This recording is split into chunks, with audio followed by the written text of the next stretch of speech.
कि ये क्या एक्सटेंशन लगा रखी है।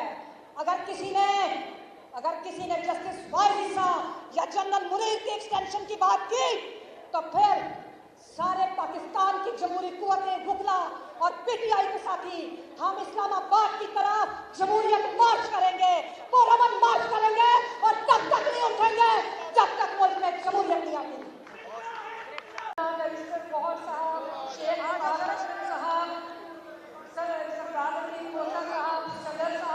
और तमाम मेरे जद्दोजहद करने वाले साथी और मेरी ख़वातीन, मैं आपको सलाम पेश करती हूँ। मैं शुक्रिया अदा करती हूँ जुबैर कसाना साहब कहा कि जिन्होंने मुझे इधर बुलाया। अब चूंकि वक्त कम है तो मैं सिर्फ एक चीज़ का जिक्र करूँगी, वो मेरी मुलाकात है चेयरमैन पीटीआई जनाब इमरान खान साहब से। जब मैंने सॉलिडरिटी करते हुए गैर जमहूरी कुव्वतों के खिलाफ मैंने इमरान खान साहब के साथ जब मुलाकात की तो मुझे एक ही तासुर मुझे मिला। उनके साथ मुलाकात का एक ही पैगाम था और वो पैगाम था no deal, no deal, no compromise and no surrender.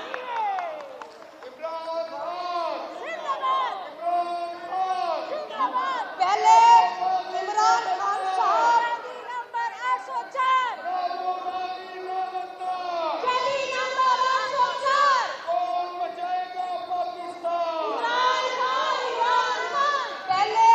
Imran Khan साहब इस मुल्क के वजीर आजम थे, लेकिन 8 फरवरी को पूरी अवाम ने जस्टिस वाइस ईसा के फैसले को तारीख के कूड़ेदान में फेंकते हुए फैसला दिया कि इमरान खान इस मुल्क का वजीर आजम है।